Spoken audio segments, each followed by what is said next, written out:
Okay, good morning, comrades. Can everyone hear me? Yeah? Okay, brilliant. Welcome everyone to this, what I believe is a really, really important event. Social security is a trade union issue. My name is Martin Kavanagh. I'm one of the PCS DWP Group Vice Presidents, and I'm really pleased to be chairing today's certainly morning session. And I hope everyone is ready for not only a really good set of engagement around the whole issue about social security, why it matters to trade unions and trade unionists, but also with some ideas for the workshops later on about what we can do to not only change the narrative on social security, but also to come up with some fresh campaigning ideas about what we can do to deliver a change in narrative, and perhaps more importantly, put real leverage on whatever government we have to make sure that for the first time in my lifetime, I believe, we have a government that actually prioritises social security as a proper, genuine safety net for those who need it. So today's session is going to be really, I think, fruitful, but also quite intense. We've got an awful lot to get through in a relatively short space of time. So we're splitting it really into 3 sessions. The first session is going to be an opening into the event today, and I'm going to hand over to Fran Heathcote, PCS General Secretary, to do that opening introduction. We're then going to move into a panel discussion with people on the top table, and then there'll be a chance for question and answers after that. And then this afternoon, or just before lunch and then after lunch, we'll be moving into workshops and rooms are dotted around the various places in the building, and I'll come on to that later on in terms of give you directions, etc., but also tell you where we're at with the workshops. We know we've had some sort of last minute dropouts and cancellations this morning, unfortunately, due to either health reasons or travel difficulties, but I think we've still got a good number of people to hopefully make today a really successful event. Just before I hand over to Fran, just a couple of sort of practical notices. In terms of the loos, then if people haven't already noticed them, then if you go out the door, turn left, then there are toilets there. There's an accessible toilet on the ground floor as well, accessible by the lift. So again, please make use of that. If there's no tests planned today, fire tests, so if the alarm goes off, it is the real thing. So the fire exits are either side to my right and left behind this building. We go down the stairs and then we meet in Mitchell Court, which is directly behind the car park behind this building. And there's also a comments board downstairs in the ground floor. That's right. Yeah, and near the desk on the ground floor, there's a comments board where people can encourage actually to write comments, preferably ones that aren't abusive, but write comments in terms of how you found the event, how you found the day, and any ideas that you may have about taking this really important issue forward. So without further ado then, we're going to move into our first session, and it gives me great pleasure to introduce the General Secretary of PCS, Fran Heathcote. Fran is the first woman General Secretary. Fran's the first woman General Secretary of my union, PCS, and is a brilliant activist. She's a former DWP Group President, as well as former National President of the union. Has previously worked in DSS, DHSS, most of her working life when she wasn't riding racehorses for a living. But Fran is an absolute activist at heart. She's a stalwart of our movement, but it's also, she's steeped in social security. So Fran, a warm welcome. Thanks, Martin. Start my speech. I was going to talk all about riding the racehorses in the West Country. No, I wasn't. I did start out working for what's then the DHSS in the West Country here in Somerset, and I think branches now even in Somerset. But as a former DWP worker and as General Secretary of PCS, the union that represents the workers in the DWP, it really does give me great pleasure to welcome you all to this meeting on social security. So for many years now, PCS has been working with DPAC, Disabled People Against the Cuts, and Unite Community, both in order to resist cuts to social security under successive governments, but also to put forward an alternative based on a fair system of what that would look like.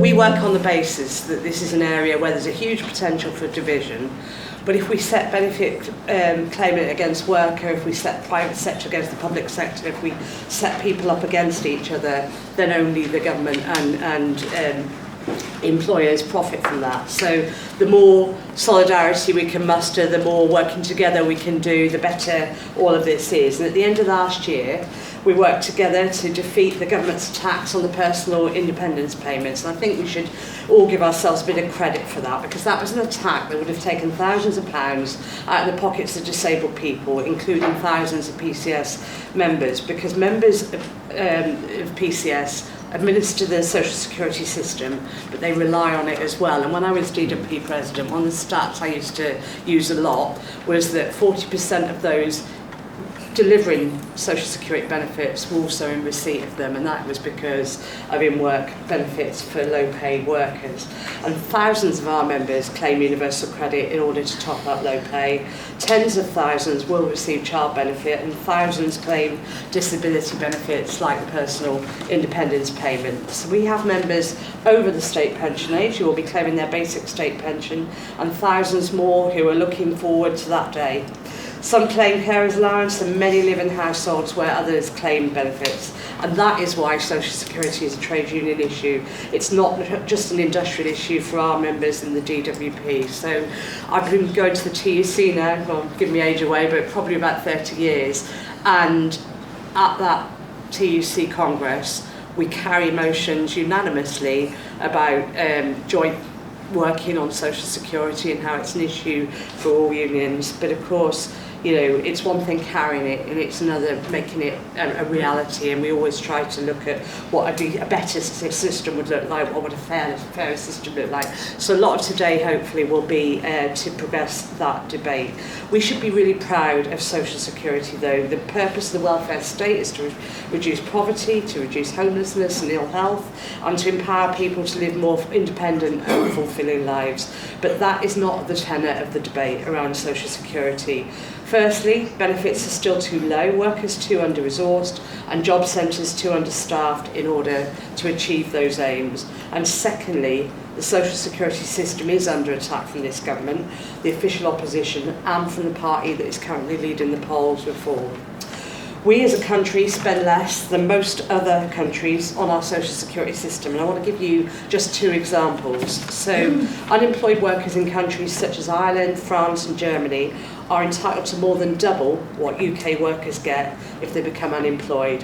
We have one of the least generous unemployment benefits of all of the advanced nations. The UK spends less than other comparable countries on pensions, with only 5.7% of UK GDP going on pensions compared to 10.4% in Germany, 13.9% in France and 16% in Italy. We have the least generous basic state pension in Europe.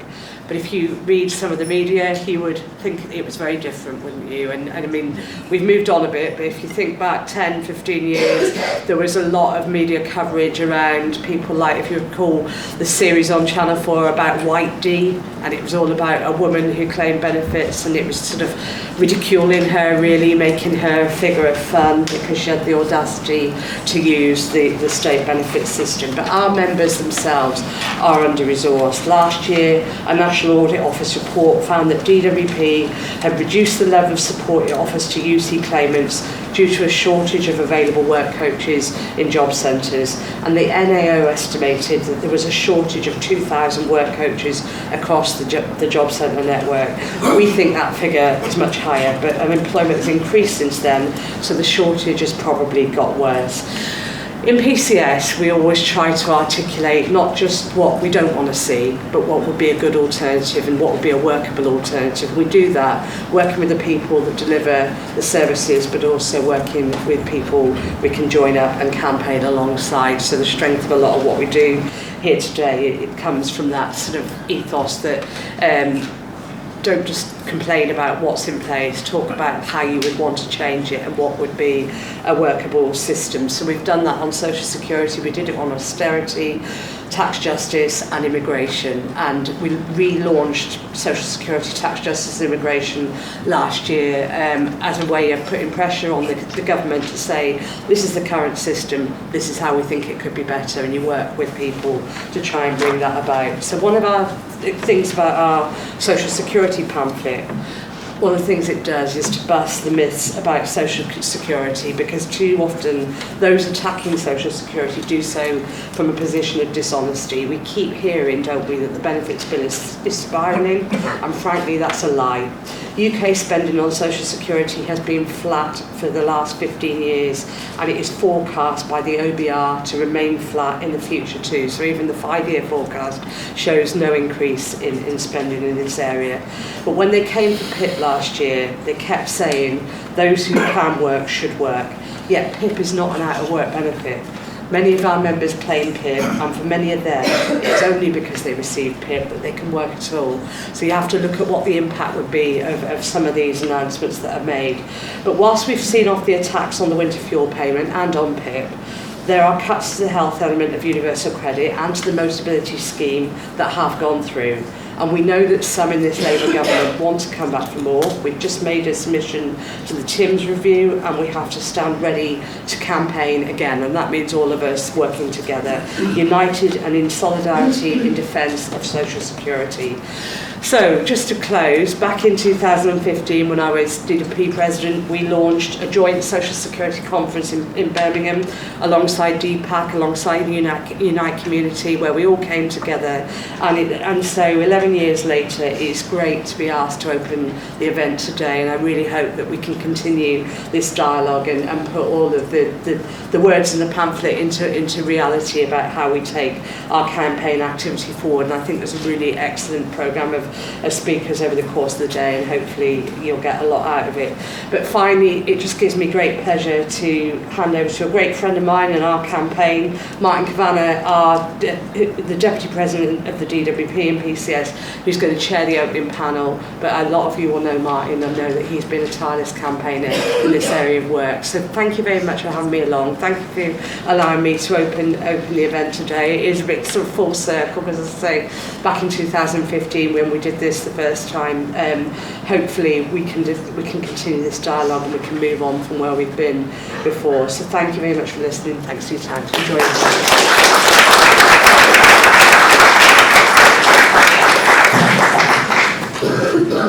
Thanks very much, Fran, for setting that scene, and I agree with you, it's a really important day. In many respects, it's a shame that it's 11 years later after that event in Birmingham that we're still having to hold events like this, because whilst there is a change in the union movement, certainly, then clearly the narrative has not changed anywhere sufficiently enough, either within the trade union movement or indeed wider society. And sadly as well, I think people would agree that more and more now the working class in general are buying into the narrative of skivers and scroungers, and that is something that we as a movement absolutely have to be ready to challenge and tackle head on. So without further ado then, we are going to move into our opening panel session, and I'm going to introduce each of the speakers in turn. Just really to set the scene for this, that the point of this panel is obviously to hear from four what I would call experts in the field, whether they're trade unionists, whether they're campaigners and community campaigners, or whether they're, like Charlene, who's been doing some fantastic work. Myself, Andy, Angela and Charlene attended an event in Manchester 3 years ago now, I think it was. And the work that we were doing jointly then to try and really build up the profile of the importance of the subject of social security, but why it's such an important issue for trade unions, I think was high on the agenda then, and this is part of that ongoing campaign.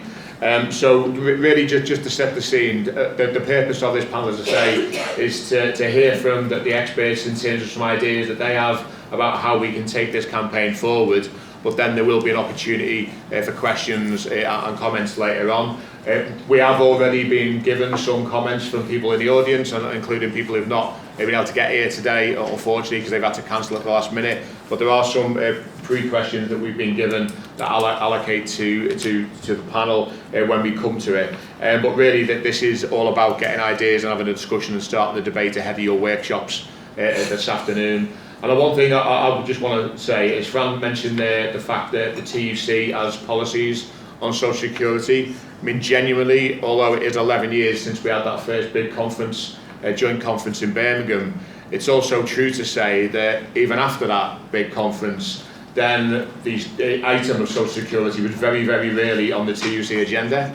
And if we ever did have motions put forward to the TUC conference, then almost certainly we know that they would have been put there by PCS and no other trade union. And we also know that 90% of the delegates in that conference switched off, they weren't engaging in the subject matter. I have to say that is not the case now. And I don't think it's in any small part to the fantastic campaigning work that we've got at the organisations who are pulling this event together today about driving that narrative within the TUC.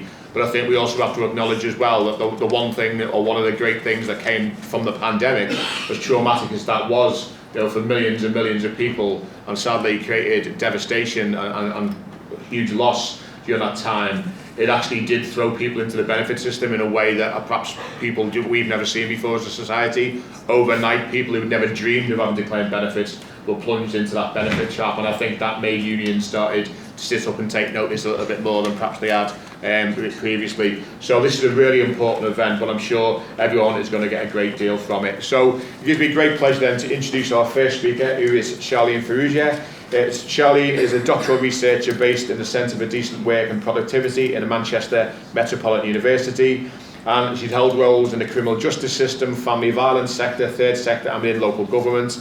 But through Charlene's PhD, she's exploring the role of trade unions in the UK welfare system, and has also worked as a senior research assistant on the ASRC funded project Universal Credit and Employers, exploring the demand side of the UK active labour market. Charlene, over to you.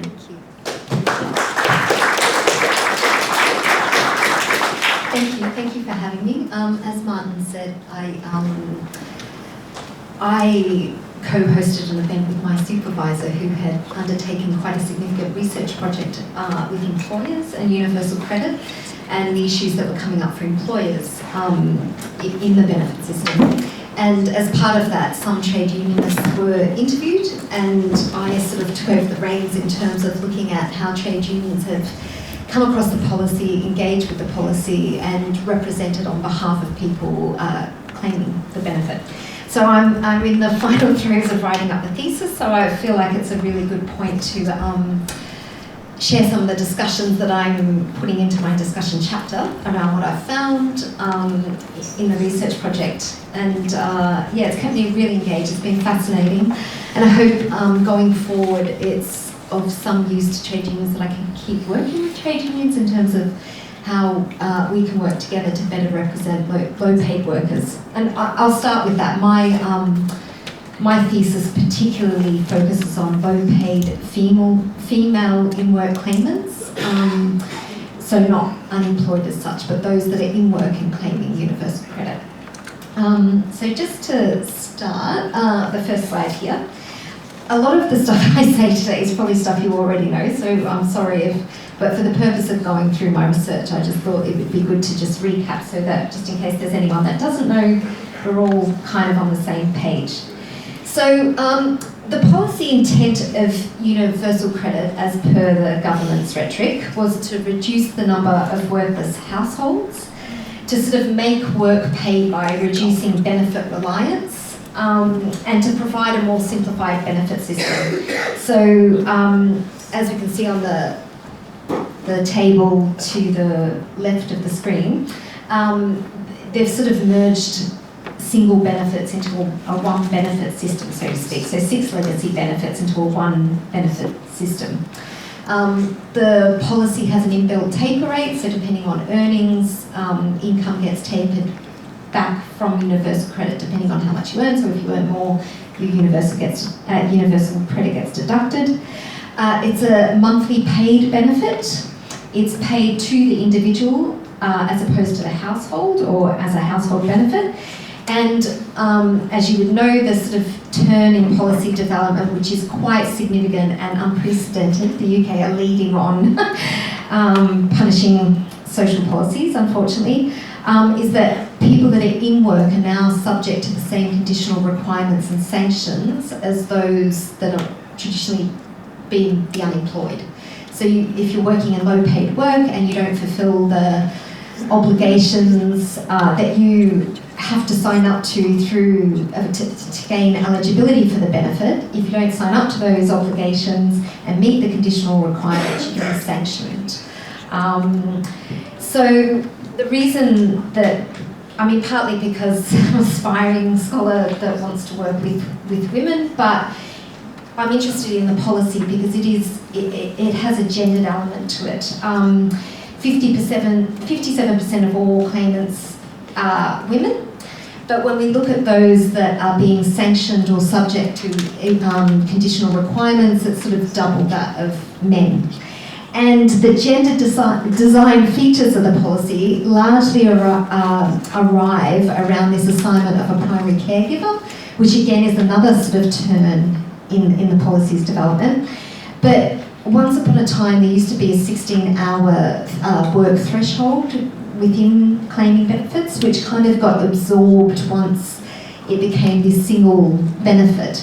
And so now there's a 35-hour week threshold, which for probably particularly single parents really push them into these conditional requirements that they once had some protection from, that the limit or the cap was 16 hours of work. Now it's expected that you'll work up to 35 hours a week. And with an increasingly precarious labour market and non-standard work on the rise, and women also disproportionately represented within that form of labour, and sometimes often working multiple contracts to fulfil the 35-hour requirement, you can imagine, I mean, that's sort of not a nice life. And also managing different contractual arrangements. Okay, so the sort of next slide looks at just the practicalities of the research I undertook, and I need to be quite strict with myself about ethics because I can't sort of disclose who I interviewed and what trade unions I interviewed, but I interviewed 5 very well-established trade unions, and I sort of chose unions that were representative of feminised sectors where there is inherently low-paid, precarious workers or women also working within those sectors, but also just trade unions that represented low-paid workers, because obviously I'm looking at low-paid workers, not people that are unemployed, so to speak, as claimants. I undertook 30 semi-structured interviews, and the people that I interviewed came from a breadth of the union. So we have community members, we have shop stewards, we have senior staff. So I really got, I feel proud of it, a really rich data set with really good data. The aims of the research were to look at how trade unions have engaged with the policy, how this has influenced their representation in this policy space, and how effectively or effective some of the strategies have been, particularly when we think of low-paid women. And without going to the really abstract academic features of my research design, I took a position that just started from the notion that the welfare system is gendered, it's not gender neutral, and that kind of plays out in the labour market too, because labour markets are also not gender neutral. So there's this relationship between a gendered welfare state and low-paid work and insecure work in the labour market. And that kind of founds my research. And I think what's interesting is that it's 2 of the same problem. Low-paid work and benefit claiming are 2 in one of the same problem rather than 2 different problems. They kind of feed each other, so to speak. So the framework I used to analyse the data basically was a power, it's a power resource theory, it's called. So I used the concept of power to understand how trade unions represent what they're doing in terms of using different power resources. And I felt actually now, looking, it's been a really useful tool. And this models a renewed iteration of power resource theory. I think many years ago, in the 70s, there was one designed, I think, basically on the first 3 power resources on the top there. Oh, no, sorry, ideational power has been added to the new iteration. I think that's the only one that's really been added, ideational power. But it's a new iteration of power resource theory. And basically, like I say, this is the part that you'll know more than me about. Institutional power is what resources trade unions can use as institutions to clout their weight. So if you get to talk to government, for instance, if they let you talk to them, that's a form of institutional power. So social dialogue is a form of institutional power. Structural power is obviously how you can disrupt production and how you can, so through disruption, through strikes, wage negotiations, improvements in pay is a form of structural power. ideational power I found fascinating and is the new addition, but it's how we use ideas and thinking, how we frame things to understand and negotiate with power. So the same problem can be framed very differently. For instance, make work pay, using a benefit to make work pay, how that can be framed can be looked at from the point of in-work poverty, but it also can be looked at from the point of not relying on benefits, if you get what I mean. So it's the way we frame and create ideas about and use it to form power. It can also be things like how we use ideas to form alliances as well. So associational powers, you know, essentially just a crude version of that is how we associate with our members, how we mobilise people, how we engage people within the membership, and obviously coalitional powers, how we develop coalitions. So a lot of it's very self-explanatory. So the next slide looks at the key findings that I found. And it was really across the data set, which I wonder if this is unheard of, there was 100% consensus that universal credit was a trade union issue. And trade unionists had this really astute understanding, when I look at it against the literature and against this power resource theory, of two areas that the policy is affecting. So it's very much affecting the structural position, the structural power of workers, because obviously they have less of a position to disrupt because it's weakening their power in terms of how they can disrupt, and people just living on the borderline of, you know, not wanting to disrupt basically because they're just surviving in their circumstances. So it's really affecting the structural power of workers. Also with income precarity, that affects structural power. But it also is affecting the institutional power of trade unions. And those two sort of power resources are very much interconnected, obviously. If you've got a weakened membership, you've got a weakened trade union.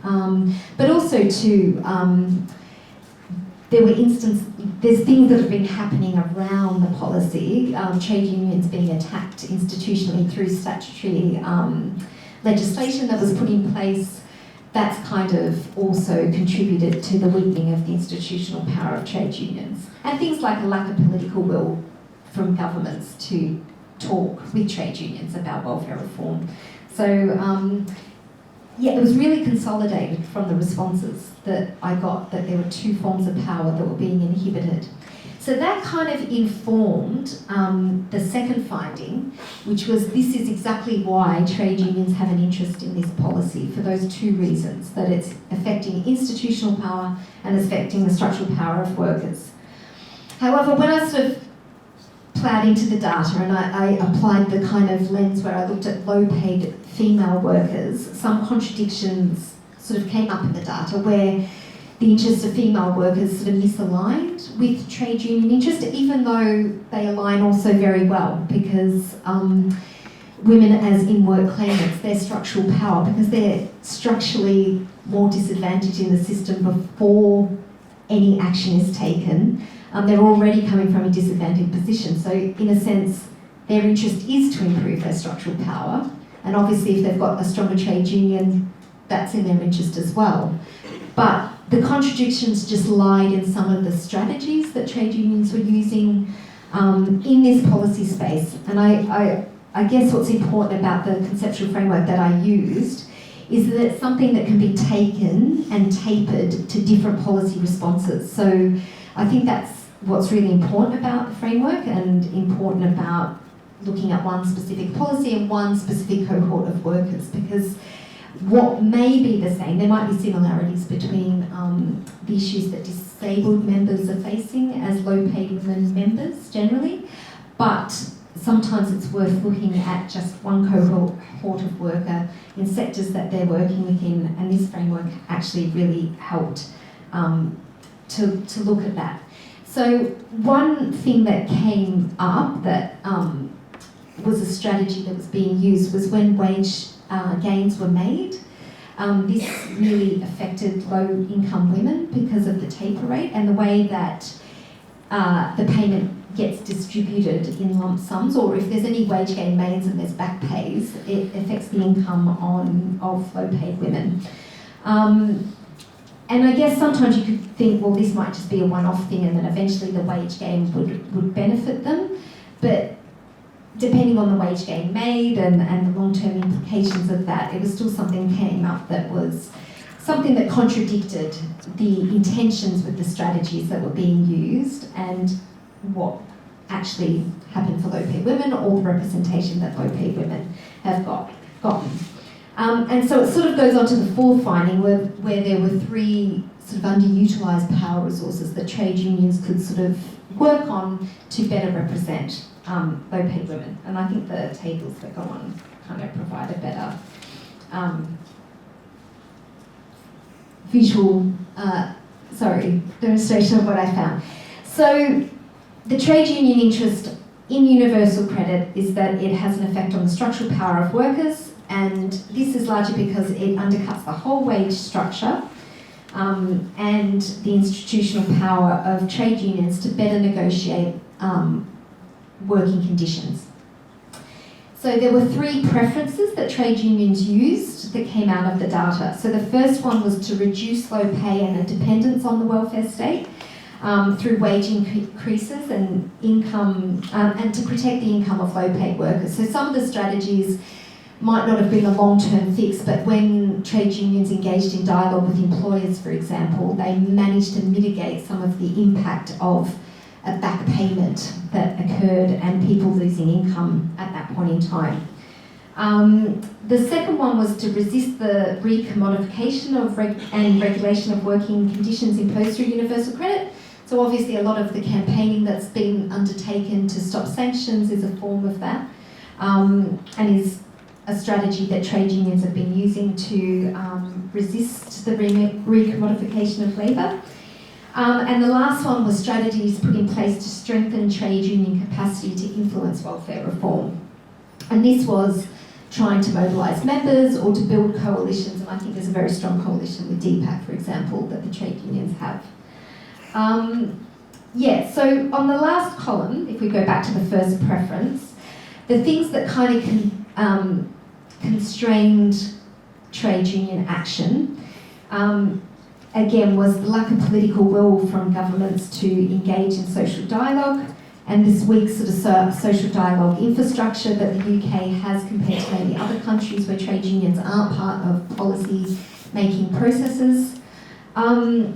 But despite that, trade unions did deploy strategies of social dialogue, and most of the time through the research that I found was with employers rather than the state, because the unwillingness of the state didn't allow. They deployed strategies of industrial disputes and wage campaigns. And in the second preference, to resist, as I discussed, they also used social dialogue to engage with members, to engage with the state. And again, this formed part of industrial disputes and campaigns. They also formed coalitions with the likes of DPAC. But again, the constraints surrounding that were the lack of political will and an ineffective. Some of the strategies that we used included international work at the UN, and then the sort of ineffective legal mechanisms that work would translate into. The strategies deployed to strengthen the capacity was, again, the traditional ones of mobilising members. I think Fran spoke about taking things to Congress and having welfare put on the agenda in terms of passing motions. A lot of information giving for members around the policy, and also coalition building. But again, there was some quite significant political constraints on trade unions, where speaking out against the state inhibits their ability to mobilise, as well as legislative changes that took place and affected association rules that really had effect on trade unions. Just lastly, with this bang. But some recommendations that came out of the research that I think I've found particularly interesting and important. A lot of the sort of underutilisation of power resources has happened with ideational power, and it does speak to this kind of binary, whether welfare is a hindrance to wage gains, or is it a social security net? There's very much a binary still within the trade union movement about what it is internally and how we conceptualise it and how we think about it in terms of how it serves the labour market, the workforce, but also as a basic right, or is it a provision that we need only when times are tough, so to speak. So that was something that came out. There was a lot of gaps in data, or sort of particularly for the cohort of workers I was looking at, there was very limited data. It's very hard to get data from the government on this as well, so there's no surprise that trade unions might find that hard to have, but I believe personally as a researcher some really robust data on focusing on a certain cohort of worker, gathering how the policy affects them, why it affects them, and is an institutional strength, and give trade unions more institutional legitimacy as representative organisations. That was the biggest one. I think some coalition building with organisations that specifically work with low-paid women or that have information around low-paid women. Women's Budget Group, for one, might offer trade unions some insight, or there could be collaborations around data on that, because I know that's an organisation that does have solid data on low-paid women and women with caring responsibilities, for instance, which obviously trade unions know about, but maybe could gain some support or coalition with organisations like that. And even trade union representation of low-paid workers, that came out that perhaps there was a deterrent to join trade unions because sub-fees were high, and sort of trade union structures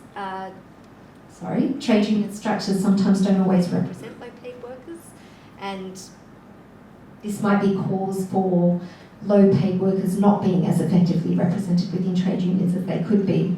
And sometimes that's, a consequence of trade unions working within a market that's creating that kind of social stratum, and then the membership starts to sort of reflect the social stratum that's in the labour force. But it's definitely ideas to think about in terms of maybe some practical changes that could be made to better represent low-paid workers, but also give trade unions some institutional strength and legitimacy. Again, thank you. Sorry, it's very well.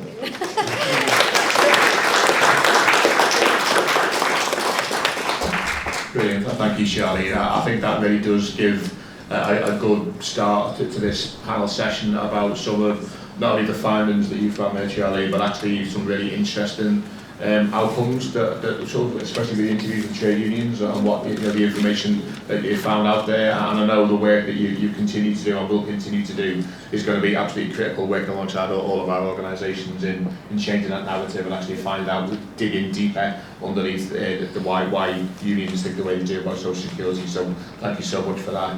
Okay, I'm going to move on now to our next speaker, and it gives me great pleasure to introduce Andy Mitchell. Andy is a member of Unite Community, but also a member of Disabled People Against the Cuts. Andy, I think most people in this room will know, is an absolute driving force behind our ongoing campaign for a better and fairer social security system. And Andy literally does, walk the walk. He doesn't just do the talking, he literally lives and breathes this. And has also challenged the government and benefit system in court in recent times as well. He's a great friend to PCS. I'm proud to call him a comrade and a friend of mine, and he got me this t-shirt when he wanted it. You can see Andy later on.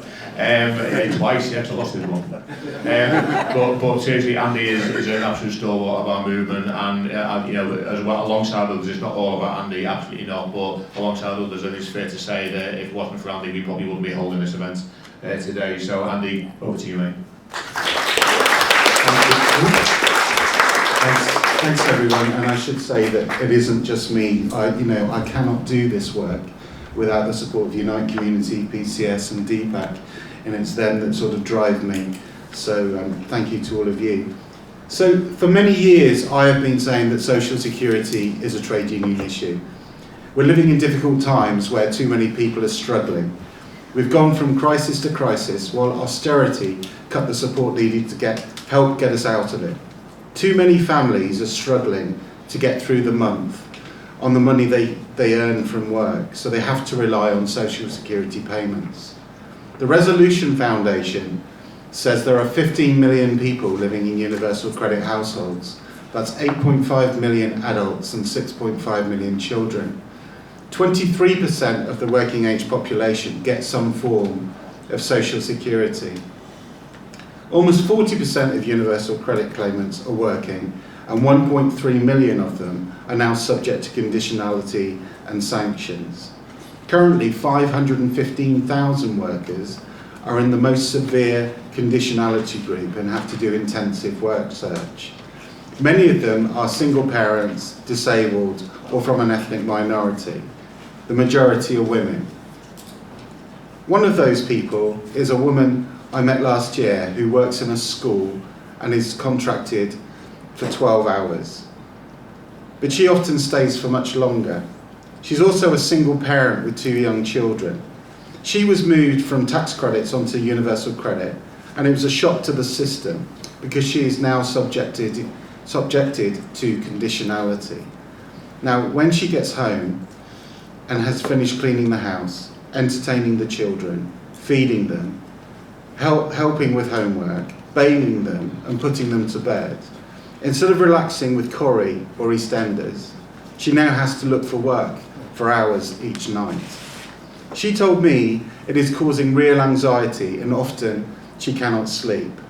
Sometimes she goes to work feeling like a zombie. She's tried to raise it with her work coach, but they never seem to have time to discuss it properly. Her anxiety is affecting the behaviour of her children, and she's had to have days off work. Poor mental health is something trade unions know can have a real detrimental impact on the family and on the health and safety of a workplace. So why are we not doing more to support them? Last year saw the biggest attack on disabled people we've seen from a government in years, but some unions did nothing. There were notable exceptions, of course: PCS, Unite, Unison, Equity, to name but a few. Their role in supporting their campaign work that DPAC were doing and other DPOs, writing briefings and speaking to MPs, was vitally important. Imagine, though, if the whole trade union movement had been as vocal. If the TUC had followed its policy and created a task force, as stated in one of the social security motions that went to Congress in 2024, it could have meant an even bigger win than the climb down we saw for PIP. There are so many social security related issues that trade unions and the TUC could be tackling. For example, access to work, where we are seeing huge backlogs of up to 9 months and massive cuts to grants for disabled workers at renewal stage. Some of them have been forced to stop paying personal assistants and support workers. Others have had to give up work entirely. There never seems to be a moment where disabled people are not fighting some aspect of the DWP just so we can live a dignified and independent life.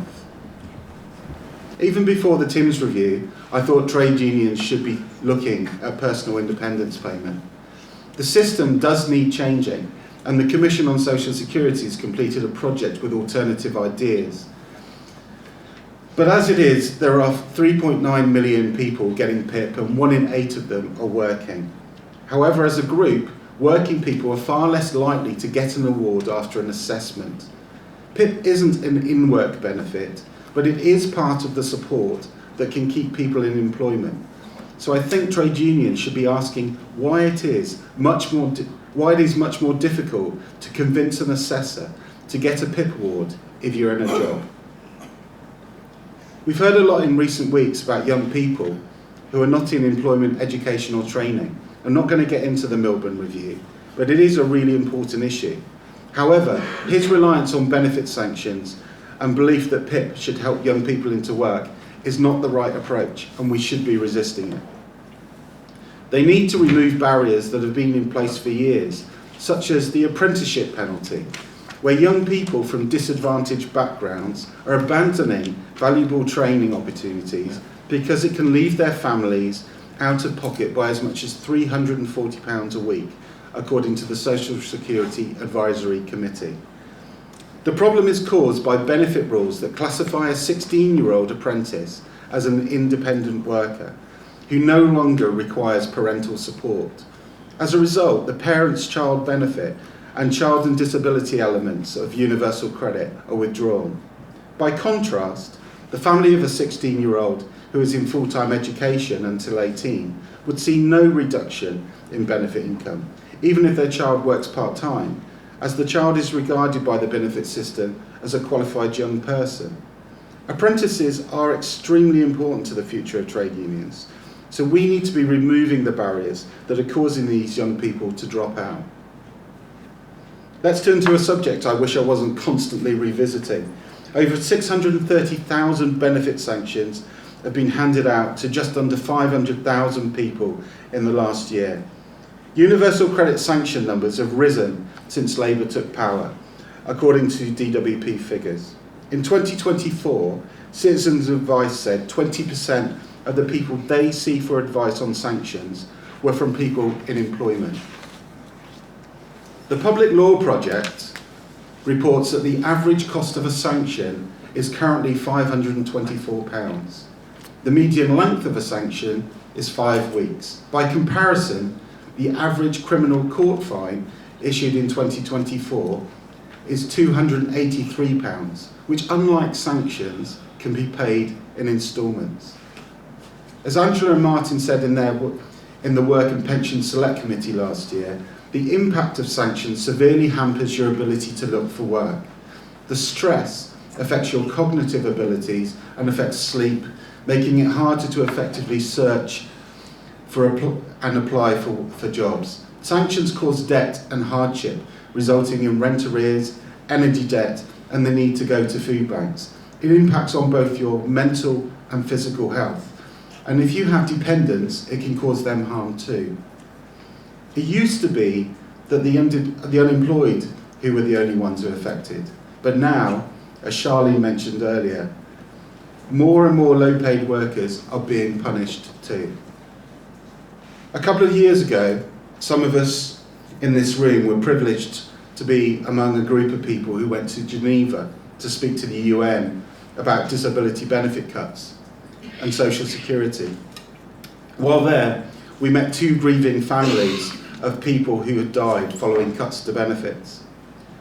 This week, we learnt about David Panther, who took his own life after moving from working tax credits to universal credit.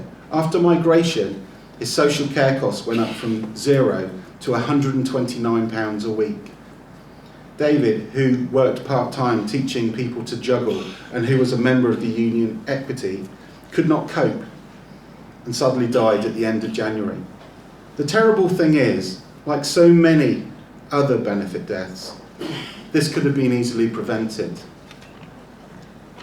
With so many working families now relying on benefits, with many others unable to get decent, secure housing, and many more struggling with debt, with disabled people constantly being attacked, and with the jobs market being so insecure, it has never been more important for trade unions to work together to tackle these issues. The coalition that PCS, DPAC and Unite Community has formed over the last few years needs to grow to include more trade unions and campaign organisations. We need to learn from projects like the Commission on Social Security that Ellen is involved in. We also need to learn from academics such as Charlene. That way, we don't need to be constantly on the back foot fighting against policy. We can be shaping it too. I think I better stop there. Thanks very much.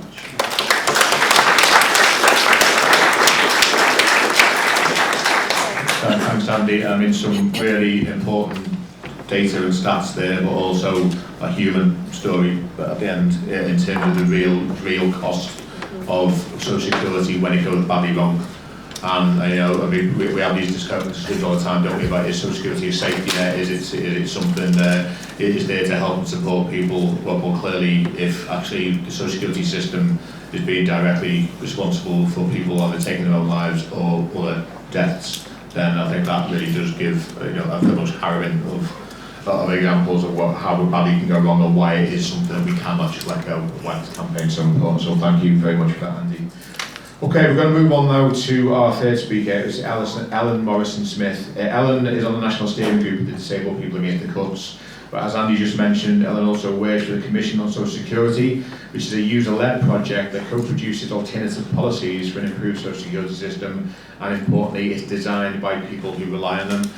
We've been privileged to share many a platform with Ellen, and she, again, like Andy, is a fantastic campaigner and advocate for this campaign, but also for why we need an improved and better social security system. So, Ellen, over to you. Thanks very much.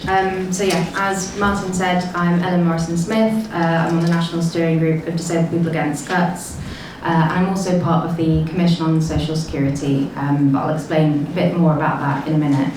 And just to echo what Martin said, really, I think it's a really positive thing that we're all here today discussing social security, particularly when the overwhelming narrative right now is, well, from politicians and the media, that it's us and them. It's the workers versus the work shy. It's the people who graft versus the benefits scroungers.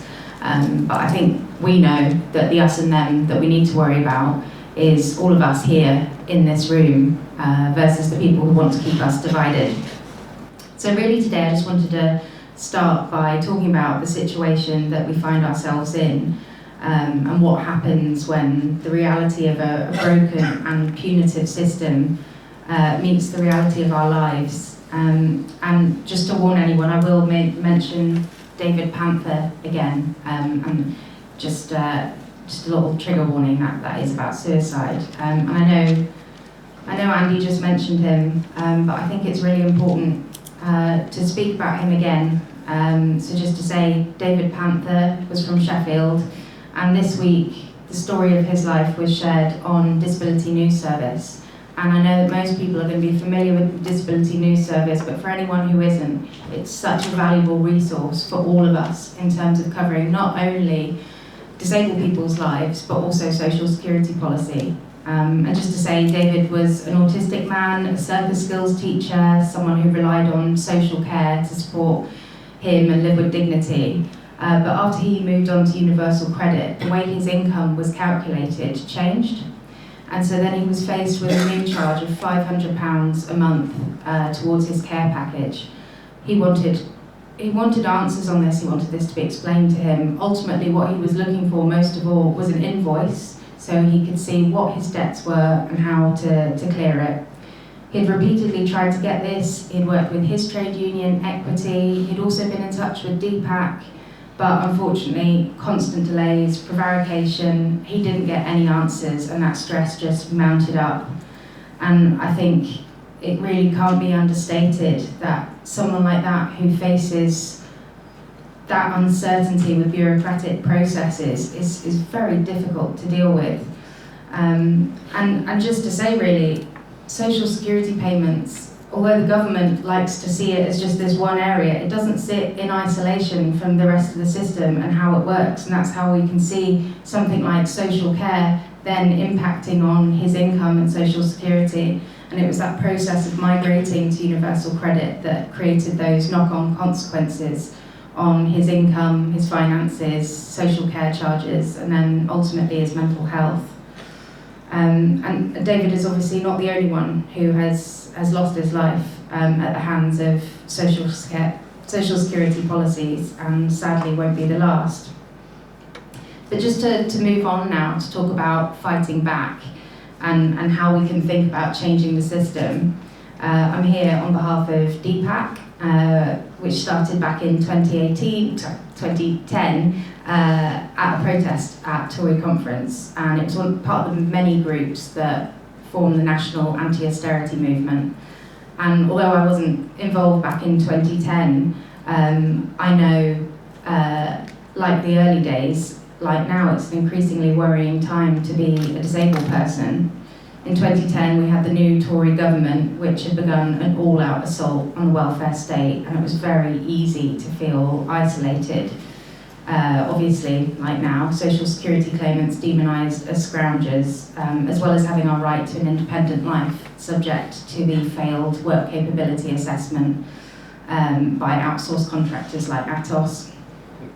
And it was in that context that DPAC members saw the need to organise and to fight back. And one of the first alliances that DPAC made were with the very people being forced to implement that agenda, the DWP workers represented by PCS. And that relationship between DPAC and PCS is one that endured through 14 years of Tory rule, and together we worked to curb some of their worst excesses, to turn austerity into a dirty word in politics and make disabled people's demands a core part of the Labour movement agenda. So that's the first point I really want to make, which is that solidarity is real. It's meant that we as disabled people and social security claimants could see that we had far more in common than these workers who are being made to cut our benefits, than the political and media elites who are condemning us. And it meant those workers saw us in turn as their comrades, despite a work environment where they could have been incentivised to see us as less than. And then it meant when they stood up for decent pay, terms and conditions, we were right there alongside them. And of course we know that many in PCS face the same battles with PIP, low wages, universal credits, those same battles that we do. So secondly, I want to talk about the change that we need to see. We've spent a lot of time as a movement, as disabled people and trade unionists, talking about the problems that we have with social security, very understandably. But I want to talk about a project that I'm part of, the Commission on Social Security, and we're working together to think about what is it that we can come up with that would be a better system. And we started in 2018. We're a user-led project designed with the aim of shaping policies for a better social security system, and all of it is designed by people who rely on the social security system. Everyone involved in our steering group is either a current or a recent social security claimant. And it just happened that our most recent piece of work has been to design an alternative to personal independence payment, long before it was announced that the government would launch their own review into it. And our work has really come from the perspective that PIP can really be a lifeline to people, but when it works. And unfortunately at the moment the current system just causes a lot of harm and distress unnecessarily. And although it's obviously, I know as other speakers have mentioned, it is unrelated to someone's work status, it can mean that when that support's in place, disabled people are able to stay and work or even consider entering work if that's appropriate. So we had some ideas for an initial proposal on a replacement to PIP, an additional cost disability payment, and that went out to a large-scale consultation last year, and we had over 5,000 responses to that. And that led to a final proposal that we published in September in Parliament. And the Commission was honoured to have Martin and Angela join us at the launch of that. And I know as well that PCS had done invaluable work themselves on social security with their, sorry, Andy was also there. Because I feel like he wants you to know, so everyone, Andy was there. But yeah, I was just mentioning PCS's own publication, Social Security, There is an Alternative, which again sets out an approach for genuine reform and resourcing of the social security. So I won't go into detail of the additional cost disability payment, the Commission's proposal, but it's available on our website. You can come find me if you're having trouble finding it, if you want to read more. But in a nutshell, our proposal, you would be encouraged and not condemned for applying. You'd get the money that you need to face the real additional costs that disabled people face. And really, we think you can't reform PIP without truly acknowledging the extra costs, or the extra support that disabled people need elsewhere, like with schemes through Access to Work. So you can't just look at it in a silo on its own. It has to be part of a bigger picture. And obviously we don't expect PCS, every trade union, every disabled people's organisation to adopt every single part of our proposal, but really it's just about building a coalition of support for a proposal that wants to see a genuine overhaul of the social security system. We're obviously not getting that from the government at present. The most we have right now is the TIMS review, and I think a lot of us aren't convinced that that's going to be the genuine level of co-production that we need to see from the social security system. We're also not convinced that savings at any cost is not the goal that government have in mind at the moment.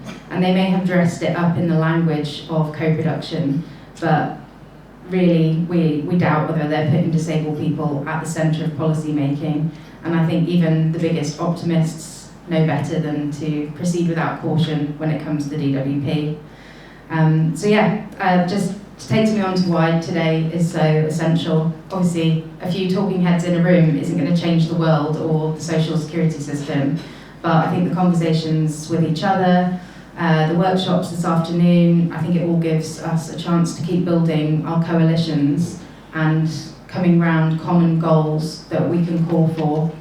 And where the government choose to see the social security system in isolation, we keep up the pressure so that our lives are seen in the round, so that we can prevent more lives lost to bureaucratic failures like we saw with David Panther. Thank you very much.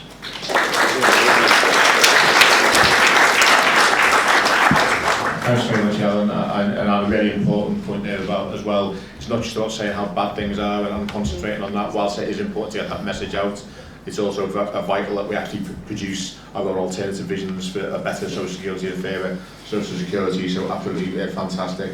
Comrades, I should have mentioned earlier on, just let people know that there are some photographers in the room, and they will be taking pictures during the day. This session and the earlier session when Fran spoke is being filmed as well, but no other sessions are being filmed. But if people don't want their photograph taken, if they let themselves know to Sam, who's going to be standing up there at the back, who's going to be taking pictures during the day, and is there any other photographers in the room that I don't know about? And if so, why are you here? Then obviously if you don't want your picture taken, then just let Sam know and he'll respect that. Okay, cheers, comrades. Okay, it gives me a great pleasure then. Finally, last but by no means least, I want to introduce a great friend and comrade, Angela Grant, who is the DWP Group President for Public and Commercial Services Union, PCS. Angela is not only a great advocate for our union, but a great advocate for this campaign. And as long as I've known Angela, Angela's always understood the importance of not just working and fighting tirelessly for workers' rights and improving, what happens to our members within the workplace, but absolutely has always understood that it's important to look beyond that as well and look at what services, how we provide them, and what sort of the respect and dignity that our members should be able to provide for those who are using the social security system. And we couldn't have a better advocate, as Angela Grant on that issue. So Angela, to you. Thanks everyone, and I just want to reiterate the thanks to DPAC and to Unite for the work that you have been doing, to Andy, to Ellen with the Commission, the work you've been, it's absolutely fantastic, it's outstanding, groundbreaking work that you are doing, and Charlene for the work that you are doing also, and this is what trade unions do, and this is what community groups do. We are the driving force, and it is right that we should be pushing government. And I want to shout out to Brett at the back as well, because I don't think you've been mentioned, but thanks to Brett, because you have been, again, a really good friend to PCS and a real driving force in all of this. Since the austerity began, and we saw, the attacks on disabled people, the attacks on our class, and it is a class attack, and we see the attacks on anybody that has a protected characteristic, that sits under the Equality Act, that is considered that that they need support and they need recognition and that dignity that Martin spoke about just then. That is our battle. Our battle is for dignity, to be treated with dignity and respect, and everybody sitting at this table, and Martin included, and our PCS workers that have helped to do this today. I think it's fantastic that we have actually got this off the ground. It's been a long time coming, as Fran said, and others, since 2015.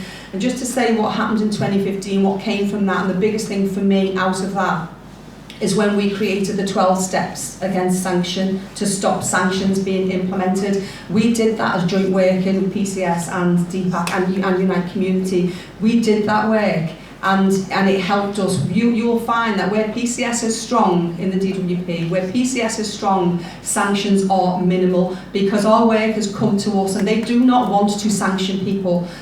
We come to DWP because we want to do a good job for our communities. We want to support. We want to give money at the point of need. That's what it is for us. It's about giving that financial support at the point of need. But DWP now have switched from where the Beveridge report and everything else, you know, when we knew that this was about supporting communities, DWP now run this as a business. They don't call it a service, they call it a business, and we have arguments over the table just over those words. Sometimes it's not a business, you don't have the profit and loss sheets, you are here to serve the community, you are servants of the public, and we do have those debates, you know, across the table, but we want to see that, you know, support at the point of need. We want to see the return of a proper social fund, you know, for communities that can't afford to buy a bed for their children.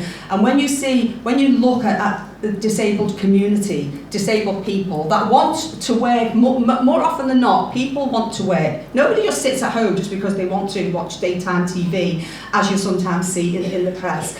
Most people want to go out to work. And when we look at PIP, and those that if you have PIP and you get a bit of mobility allowance, and it's not a lot, but that money doesn't just help that person to survive and to go to work. And those that cannot work, it puts money into the economy, and that's something that government just will not understand. No matter how many times we push to them and tell them, if you want to fix your economy, you want to grow your economy, put money in people's pockets, look after your communities, and if we can do that for disabled people, it will give them the ability to get into work where they can. That in itself helps your mental health. That in itself, it puts food in. I mean, how many people have been found dead with no food in their bellies because of a sanction? And we say this to our employer, and what we get is, oh, well, actually, you know, well, no, it's not, well, actually, you know, you cannot justify people dying when you are not providing money for them to eat. Sanctions, it is the most barbaric policy ever. How can you take away money from somebody that is living on the poverty line already? Because benefits, they don't benefit anybody. It is a poverty payment. It is just to keep you just above the poverty line, and it doesn't even do that. So to take that money away, what? So what's somebody supposed to live on? That's why we're seeing homeless people on the street. The majority of people that are homeless have been sanctioned. How is that helping the economy? How is that helping government? It's not. So once they come to understand that if they support people with money, the economy will grow, and we won't see all these shops closing on the street. We will see a better standard of living for all, but they will not do that. So we have got our Alternative to Social Security, PCS. We've also got our tax justice campaign, so that we can see people being taxed and that money coming into proper social security. I want to touch, I hadn't realised that he's working in the criminal justice system. I just want to touch on that, because when we see what's happening with the cuts to benefit, and they're still cutting the youth payments, so we know that we will have young people that have serious mental health conditions, or whatever conditions they may have, they need a health payment. When they don't get that, we know that people will be presenting at the job centre. We know DWP are trying to cut security guards, and we are seeing people, young people and older people, turning up at a job centre in total frustration, and that frustration presents as anger. I mean, people say to me, "Are you kicking off?" And I'm like, "No, I'm not. That's just how I speak. I think it's coming out with lambs in the field and all flowers, and it's not. I'm coming out like that." But so I do it. I took my son in when he'd been sanctioned, and they brought security. I'm like, "You're all right, mate. I'm staff. You don't need to bring security for me. I work at DWP." But he'd been sanctioned, and he didn't even know. He just went to the bank one day. Didn't know why. He hadn't had an appointment planned. So when you go in and you present, and they call security, that is a flashpoint for any person that is already in struggle. That security guard, presenting like a police officer in a uniform, that is a flashpoint. And we are starting to see people criminalised. And I did a little bit of criminal justice study, and my dissertation was about how society creates criminals, because we push people into places where they need to respond. And they have to go shoplifting. Why do people have to go? Why are people having to steal nappies and baby milk? We are living in 2026, one of the richest economies in the world, and they are starving people into that place where they have to break the law. But it's morally, they're not breaking the law. Legally, they are under legislation, but morally, we should still have free baby milk and free fruit and free milk for children. So when we are seeing that presentation at the job centre. It will be disabled people that are being criminalised, and if government don't understand that, we have to make them understand that, and that's why our working together and our creating those policies and pushing those policies to them will help. It does help. We've seen where we've pushed back on some of the worst parts, but we haven't done it all. And anybody else that comes to PIP later, new claimants will still be facing really austere and stricter rules for PIP. We have to future-proof it. We don't have to just do it for us now, we have to future-proof it, so anybody that comes after, we have to leave services better than we found them. Every time I speak about services, I say it to my children, to anybody, when we come in, we are custodians of the services that we have.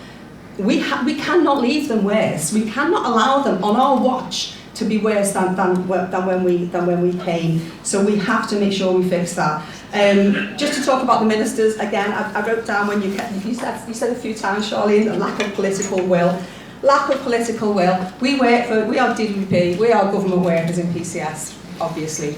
Now, we have been trying to meet with the minister. When the Labour government came in, we had a minister, we were told that there was a new minister for transformation, and we were like, why, what are you transforming? What do you mean? Well, we're transforming the DWP. Oh yeah? Without any consultation with the union, you haven't told us about that. So we demanded a meeting with the minister, and we got it. We didn't get it with it was Liz Kendall at the time. Didn't get a meeting with her, but we got a meeting with Andrew Weston, who was the Minister for Transformation. And that was when the Labour Party first came to government. We were supposed to have 2 meetings a year. He promised that over their 5 years.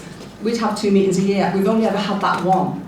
We are still waiting for a meeting with the minister. Now, when we talk about the need for decent services, and we need, you need decent pay, don't you? You have to. If you're not paid well, your mental health struggles. So how can you do a job when your mental health is struggling? And again, Disability News did a good piece for us on the crisis, the mental health crisis in the DWP, and how lots of our members are actually claiming disability benefits themselves. So we're constantly trying to get meetings with the ministers, and we haven't, but we've just come across something that's happened this week again with no consultation. DWP say there has been consultation. There has not been consultation for us to be able to go out and speak to our members. They've embargoed lots of information that they've given us. But they have just now actually presented to our members a voluntary exit scheme, and there are 279 workers that are about to be voluntarily exited from the DWP. That is a precursor to redundancy.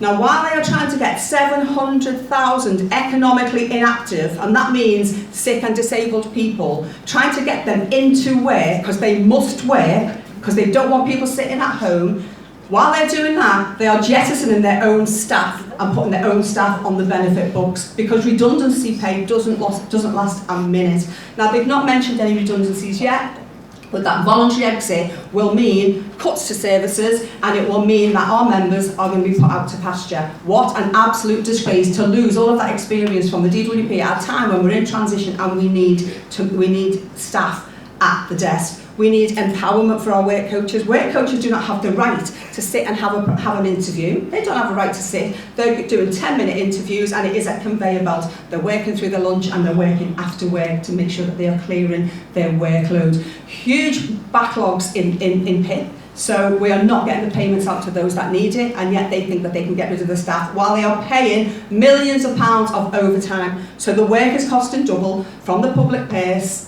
It's an absolute shambles, and we can tell you more. Anything you need to know, give us a shout. We are going to try and do some reporting on what's happening at the minute in DWP. I just want to quickly talk about OnlyFans, because this is a huge issue for us at the moment.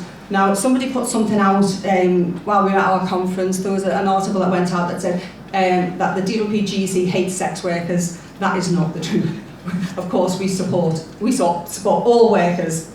That is what we're here for. We're trade unionists. We support all workers. But the DWP, we have found, and it was when Andy and myself had spoken a couple of years ago, we found, I think probably a year ago, we found that work coaches, in their training, were being told to offer OnlyFans to people that were coming through the DWP doors. Now, if somebody wants to be on OnlyFans, that's their right. Of course it is, if that's what they want to do. But we know that there are links to sex work. OnlyFans will link to, not always, but links to sex work. Now you can have cooking programs. You can. Some people show their feet on OnlyFans, so it doesn't have to be anything, anything really bad. But can you imagine if somebody, young person that has a mental health condition, walks through the doors of the DWP, and that work coach has to say to that person, you could try OnlyFans. Do you want to think about doing OnlyFans, get yourself online? And then that person is subject to conditionality. And they're saying, you've only done 12 hours of OnlyFans, why have you not done more? And you're not earning enough, you might need to up your game a little bit. Can you imagine what that will mean to a person, a young person? Can you imagine what it might mean for an older person, not to be ageist? OnlyFans is not something that DWP should be presenting as work. If somebody works in OnlyFans and wants to, and they declare that and it's taxed, then that's fair enough and they can do that. But we will not have DWP offering those kinds of jobs and saying that that is good, solid, sustainable employment. It's not. There are jobs out there. And also they're pushing AI as work. Not everybody, I'm Daniel Blake, not everybody is digital by default. And some young people might want to be plumbers and bricklayers, and why are we not? Where is that work? Where is it? There isn't any. And DWP, they would rather look at the easy option of OnlyFans than actually look at proper, sustainable work. So, I suppose my point is that we go right across the board. So we're going from the ministers to young people that are coming into work, and all of it, the majority of the work that we do is actually around disability now, because the mental health crisis, both within our workplace and with the workplace, is absolutely astounding when you look at the numbers. I'm not going to give you facts and figures because we've heard a lot of facts and figures now, but I'm just going to finish on the fact that every one of us in this room, we are the wave of change that is to come. It is us that will affect that change, and every one of us has to go out, and we have to be in our communities, and we have to be pushing our MPs. We have to be doing every single thing we can to turn the tide before we end up with a reform government, because we are seeing the far right. We are seeing them pushing their rhetoric. We are seeing that they want to remove the Equality Act. You know, a young man was stabbed to death. That's how we won the Equality Act. And it's not perfect, but it has saved us for many, many years now. And we have to make sure that we keep the Equality Act and we build on it rather than have it reduced. If we end up with a reform or restore government, we are all of us dead in the water. We will have nowhere to go. So we have to push now before we end up with that. And I'll finish on that. Thank you, Mike.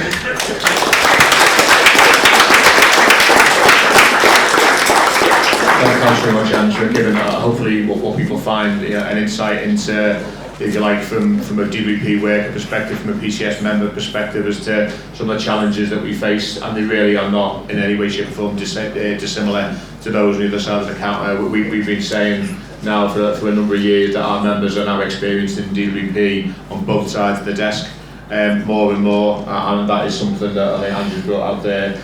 I'm really bad sharing, so we actually have really ran out of the entire time, and we haven't got any time for any questions, but I'm going to speak to the organisers to see if we can rejig the agenda slightly this afternoon so we can get some questions, because there are some questions that I think do deserve an airing and answering that have been sent in, and obviously the whole point of this is to hear from you and participate with you as well. So I think we'll be able to shave some time off this afternoon, but equally I don't want to cut too much time off the workshop, so we'll see what can be done. So, comrades, we are going to take a few questions out. We've been given 10 minutes. Excellent. So I'm going to try, we clearly can't get through them all, but I'm going to sort of handpick a few of the questions. The first one, I think, is an important one. It builds on what we've been discussing, and it is, does the panel agree that unions should be supporting outreach organisations that are offering support and services to people claiming benefits? That's from Clara, from Unite, and I'm going to ask Ellen to start. Thanks. So, in terms of unions supporting organisations that offer support and services to people claiming benefits, obviously that would be a yes from me. And I think in terms of specifically Unite Community, the work that Unite Community does at the moment, embedding itself in lots of different groups, plays a vital role in that. And I can't really state enough, I think, the importance of of Unite Community within the union and the role that it serves. But I do think that unions should be, in general, central to supporting people claiming benefits. I mean, the whole point of today, Social Security is a trade union issue. We've just heard the amount of PCS workers that are on Social Security themselves. So I think it's a really fundamental part of trade unions in the world that we live in at the moment, when so many people are facing low pay that has to be topped up with universal credit. I'll hand over.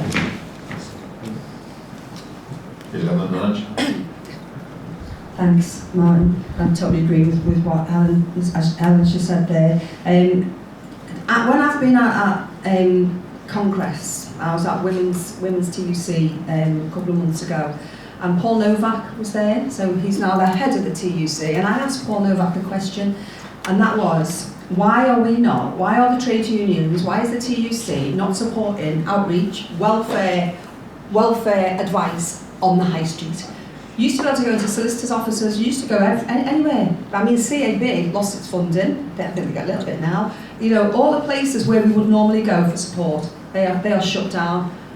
So I certainly do believe that the trade unions should be supporting outreach. I think there should be a social security advice centre on every high street. If you've got a job centre, why isn't there somebody in that job centre to give you welfare advice? Why? Because they don't want you to claim welfare, that's why. That's why the Tories shut it all down, and that's why the Labour Party should be doing what they were built for, and putting money back in people's pockets and putting that support back out there. So yeah, I definitely do, but I think we should be working on the TUC to get those welfare advice centres on the high street. I'm going to come to Charlene and Andy on this one. It's how can we create the necessary will to action, including direct action, amongst disabled people and their allies to use the methods that got us our wins, and that's from James from Unite Social. Oh, great. I didn't even know I was having this question.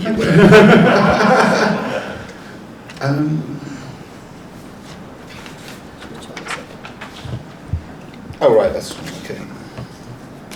Okay.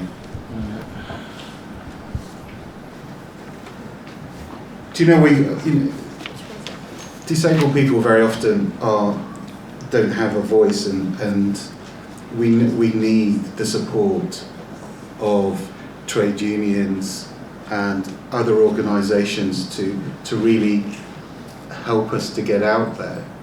I'm thinking on my feet here because I wasn't aware I was going to be asked this question. Can I pass it over? Sorry. Yeah. Shall I'll speak from the perspective of my research, but I absolutely think that the wins that you've had from what I found in the research was definitely through coalition building. Campaigning, obviously, you've stated the wins that you've had yourself.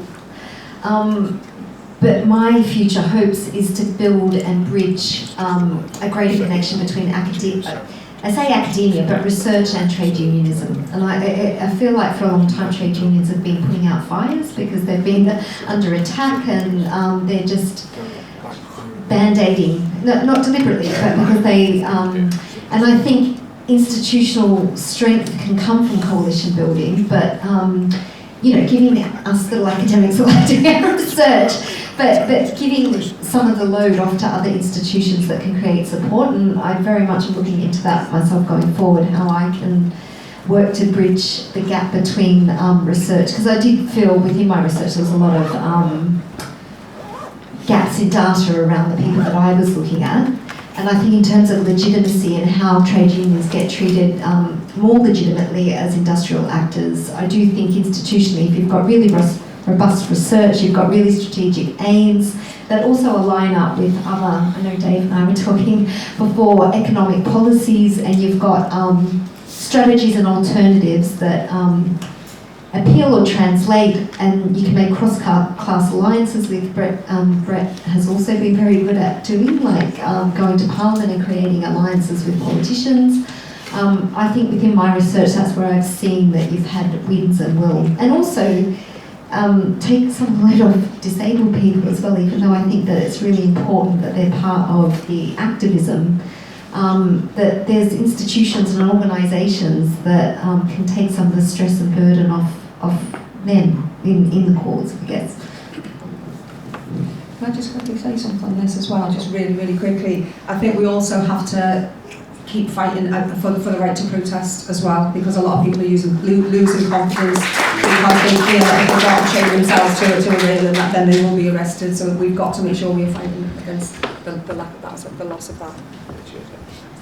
Yeah, sorry, I just wanted to say that last year, a lot of the things that the government were proposing, people didn't understand. So part of the role of people like myself and Deepak and the trade unions was to actually explain the issues to people so that they could be properly briefed to properly understand. Also, you know, people wanted to organise locally.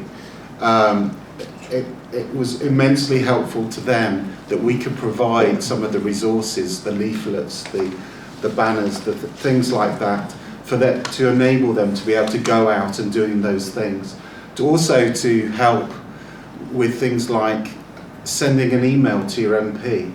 You know, people didn't know what to say, so being able to help them with ideas, suggestions, you know, allow people to be able to organise those things themselves. The same with social media. You know, people don't always know what to write.